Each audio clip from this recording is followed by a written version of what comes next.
мынау Бозымбаевқа сеніп отыр. Мектеп салынады деп, мектеп салынады, үй салынады деп ол кісі айтып кетті да, халықпен кездесті осы адамдарменен. Анау общежитиенің ішінде. Сол уақытта біз сол кісіге сендік. Енді қазір енді мен бұл әкімді бүйтейін деп тұрған жоқ. Маған айтқанда шығар, кім барады, кім оймайды, кім келеді деген сияқты. Основной халықтарды мен көріп тұрмын, әдейі келіп осы жерде мен осы халықтың ортасында тұрмын, мен қоғам белсендісі. Енді мынау адамдар айтады, біз осы жерде тұрамыз дейді. Осы жерде қаламыз. Мынандай үйде қалай тұрады, бәрі ортасына түсіп жатыр. Өткенде Бозымбаев келгенде айтқан, үйлеріңізді салып береміз. Сосын мен арнайы сұрақ бердім. Мектепті не істейміз дедім. Дәл осындай мектеп анау Көлғамыс деген жерде құлап жатыр. Осы тура су кіріп кеткен. Осы екеуі де бірыңғай қалыпта шешілу керек жаңағы. Екеуі де 9 жылдық мектеп. Сондықтан енді мына адамдар енді айтып отыр ғой. Мектеп бала өсіп жатқан ұрпақтар. Қазір 11-12 бала туады екен жылына осы жерде. Рождаемость бар кәдімгідей. Өсіп жатқан ауыл мынау біртүрлі. Мен осы жерде мына бір инвалид кісі бар, Амантай деген. Сол кісінің жақынымын, сол туысым болғасын, осы жерге болит етіп келіп жүрмін кәдімгідей. Осы қандай ол қиналып жатса да мен осылармен біргемін. Сондықтан маған просто өзіме просто жаным күйіп келіп отырмын. Сосын сізден 1-2 минут қазір бір болғаннан кейін сөйлесетін әңгіме бар еді. Жақсы? Енді мен Бозымбаев айтты, ол действительно айтады, потому что он сіздердің положение біледі, ол міндет түрде сіздерге үй беру керек, ол міндет түрде үкімет оны жасайды, и сондықтан сізге айтып жатыр оны. Бірақ тағы да мен айтып жатырмын, әрқайсы индивидуальная особенность бар. Конечно, мен жылап келдім, честно признаться, пока я к вам доехала. Мен, конечно, үй салу керек, мынау мектеп қарап, мен де айтамын, оны бәрі салу керек. Бірақ, еще раз вам говорю, вы должны все сесть и понимать, что и дом не появится. Это золотой рыбки нет, Аладдина нет. На это нужны руки, силы, возможности. А самое главное, нужно время, чтобы оценить ущерб. Это все берет время. Поэтому вы все это должны вместе обсудить, принять решение. То, что вы мне сказали, я думаю, ваш Аким знает и все эти знают, я еще раз донесу. Также я эту информацию всю доведу до нашего министра, потому что это наша компетенция обеспечить образованием детей. Поэтому я эту информацию до министра донесу. И на контроле мы будем держать этот вопрос. Какое будет решение, в конце концов, как вы будете выходить из этой ситуации, это я, конечно, уже буду постоянно на контроле держать. Исходя из того, что у нас свободные квартиры в продаже, я должен был предложить. Есть такая возможность. Аким области, уже не надо, они никто не хотят. Аким области это поддержано, уже финансы выделены на приобретение квартир. Никого насильно никто не вынуждал. Дело добровольно. Каждый говорит, кто-то остается, кто-то хотел переехать. Здесь дело, каждая семья, каждый член семьи должен принимать решение сам. Поэтому если из 31 семьи, 30 семей, если останутся там 15-20, мы, естественно, будем строить. Конечно. А если 5 уехали, и там некоторые хотят вообще компенсацию получить и восстановить период. Это выборка каждого. Никто никого не вынуждает ни переехать, ни остаться. Наше дело предложить. Да, все условия. Конечно. Хотишь, пожалуйста, мы приобретем. Пожалуйста, заселяйтесь. Не надо там проживать, там снимать где-то там. Кто-то в общежитии живет, проживает, кто-то у кого-то родственник живет. Поэтому наша задача сейчас всех людей расселить до зимы. Кому строить, кому квартиру приобретать. Такая задача стоит. О чем я и говорю, потому что сейчас лето быстро пролетит. 3 месяца лета. Уже в августе уже у вас, наверное, снег падает. Здесь уже в августе холодно. Осталось всего ничего. За это время восстановить село будет очень сложно. Поэтому исходят из этой ситуации. И вы должны из этой ситуации исходить. Вы тоже из этой ситуации исходите. Ну, вопрос как раз-то здесь решаться должен вопрос не только переезда, но и занятости населения. Завтра, по занятости можно. Теперь смотрите, по занятости у меня такое предложение было. Можно переехать в город, квартиру. Для женской половины мы найдем работу. Есть работы в Арталкос, в других предприятиях есть.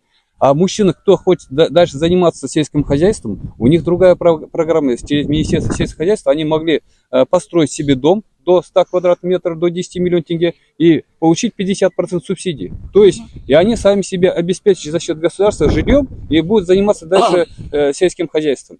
Ну, Никто... это тоже надо хорошо эти все Нет, это программы предложение показать. тоже мы говорим. Надо показать, какие, допустим, проценты там идут, 50% какая окупаемость будет, насколько быстро рентабельность придет для человека, который будет этим заниматься. Тем более это же даже это же частные, это либо им тогда надо какую-то кооперацию делать для того, чтобы Нет, они не это могли обязательно. Там делать. они могут зарегистрироваться как в качестве индивидуальных предпринимателей или как крестьянское хозяйство. Получить проект на строительство жилья и начать строительство. Ну, значит, какой-то сход жильцов надо организовать. Это было сказано. Еще раз надо, раз у людей такое восприятие неоднозначное, значит, еще раз надо провести сход жильцов. На этот сход жильцов привести все службы, которые, да, все службы, которые разъяснят хорошо каждую программу, покажут перспективы, покажут нагрузка, которая будет на них падать из-за того, что они будут дополнительное кредитование брать и так далее. И они должны понимать, какую они возмещение получат за потерянный скот, который у них будет. То есть вот это все надо хорошо людям объяснить, тогда будет правильно принято решение. А здесь получается так, кто громче кричит, на ту сторону людей перетягивает. Один придет, ура, ура, перешли на одну сторону, второй придет, покричит, на его сторону придет. А здесь нужно другое. Надо людям максимально объяснить, какие плюсы и минусы от каждого шага, который вы предлагаете. И если он принимает это решение, Аргарай, вот как вы сейчас говорите, даже если холода барса, у него будет возможность продолжить, допустим, здесь хозяйство вести. То есть, но это тоже, это же получается, он же не будет вахтовым методом ездить. В любом случае, сезон работы, ну и с другой стороны, сельское хозяйство это сезонная работа, если, правда, это не скот. Поэтому все вещи, надо сход, в ближайшее время сход назначить, дату схода, и туда пригласить все. И с управления сельского хозяйства, и полностью занятости, то, что есть, и вот эту картину показать. Тогда будет правильное, взвешенное решение. А так сейчас я понимаю так. Первое, когда люди от шока не отошли, понимали, что остались на улице, и это восстанавливать нельзя, все согласились на Аркалык. Потом вода сошла, жизнь продолжается, можно дальше работать, люди меняют свое мнение, но картины будущего все равно нету. Все равно нет этой картины будущего. Поэтому я предлагаю вот таким образом сделать. Хорошо? Енді мен қазір сіздерге нақты шешім айтпаймын. Ол мен көзіретін жоқ сондай шешім. Поэтому здесь я единственное могу в дальнейшем вот этот вопрос взять себе на контроль. И то я тоже, опять же, только в части школы, потому что на меня эти функции не распространяются. Я не могу превышать свои полномочия и лезть не в ту сферу. Курим, конечно. Не могу лезть не в ту сферу. Просто меня сейчас білетін сіздерге айтып жатырмын. Иә. Кемінде 1,5 жыл, минимум 1,5 жыл болады деп отыр.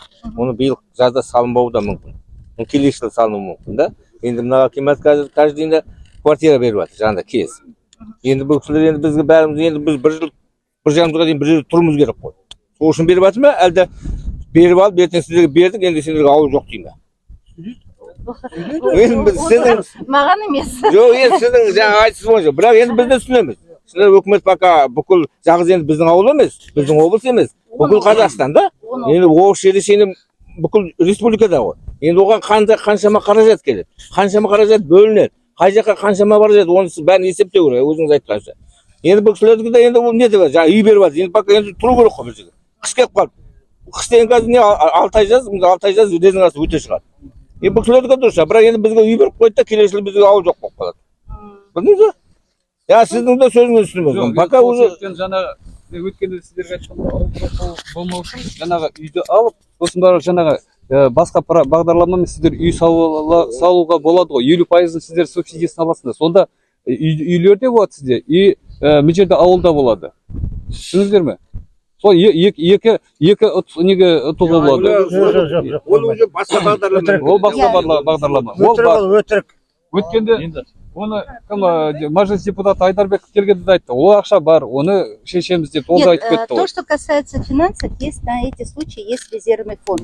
Ну, конечно, он не рассчитан на то, что как в этом году 10 регионов у нас подтопляемая зона. Обычно это у нас 4-5 регионов. В этом году 10. Причем такого наводнения с 94 года не было. Допустим, Кульсайр, допустим, до сих пор стоит по крышу в воде. Вообще, суки пида, алид сументор, допустим. Целый город. Да, и размеры очень большие и масштабные, и требуют большего финансирования. Поэтому сегодня в любом случае на эти случаи деньги есть, но именно этапы, как они выделяются, бүгін ақша бар мә қолына ақша ол ешкім бермейді. Ол бірінші мынау оценка жасау керек. Ущерб оценит, скот оценит. Только после этого будет. А это уже зависит от того, как будет работать комиссия. Ол да тоже нақты саналы адамдар, которые этим занимаются. Аркасы мен сияқты мынау үй пәленбай ақша деп, оны менде құқық жоқ сондай. Это нақты сол жұмыспен айналысатын адамдар істейді. Поэтому ну, нет, конечно, это зависит уже от меня. Мен сізге оны айтпаймын. Оны айтат местный исполнительный орган. Это зависит от того, сколько будет строительных компаний задействовано в этом, да? Потому что сколько будет ресурса на то, чтобы эти строительства обеспечить. Енді сіздерге ана затара келіп асармен көтересіздер деп ешкім айтпайды ғой. Сондықтан ол бәрі уақыт керек болады. А лето короткое. В части возмещения ущерба мы уже в пятницу первым перечислили за скот около 13 миллионов тенге. Ну, это проще, там, у кого зарегистрировано. Зарегистрировано, где нашли мы трубы этого скота, уже оценка произведена, первая оплата пошла. Теперь в части возмещения жилого фонда тоже мы уже вот сегодня должны получить заключение. Оценочная стоимость это жилья, которое было разрушено. Они есть. Я могу даже сейчас... Они по оценочной стоимости? Да, оценили. Вот смотрите, допустим, Тубек Абдагали, дом 107 квадратных метров, он стоит 2 миллиона 154 тенге, нанесен ущерб. А на жилье, допустим, жана үй салатын, ол ақша жете ма? Конечно. 2 миллиона 154 жетпейді. Вот по каждой я могу сказать, вот здесь месите аманат 155 квадратов. Он алмайды. Мы поэтому, вот Наталья Васильевна, поэтому, чтобы на эти деньги, они, естественно, даже сарайчик не построить, ни на 2 миллиона, ни на 3 миллиона. Я вам еще раз говорю, что чем мы располагали, то и предложили. Готовый квартиры есть, можете купить, мы можем рассчитаться этим. А кто не хочет, уже вторым этапом будет приниматься решение по строительству дома. По строительству. Ну, я вам предлагаю прям в ближайшую неделю провести сход, потому что я думаю, что люди многие не понимают. Они, наверное, свой дом, если оценивают, все надо. И 50-й править. Он, может, оценивал свой дом в 15 миллионов и думает, что у Кумитоган он без миллиона берет. А на самом деле надо каждому показать, какая сегодня оценочная стоимость его дома, какую он получит компенсацию, какие дают ему это возможности, и тогда уже человек осознанно будет выбирать. Не вот такой компанейщины, кто громче кричит, а он, исходя из своей жизненной ситуации, исходя из своего кармана, который у него есть, и тех компенсаций, которые ему дадут. Поэтому в этой части я предлагаю вам прямо на следующей неделе в кратчайший срок провести еще раз сход с людьми, чтобы они насколько понимали вообще, какие перспективы. Хорошо?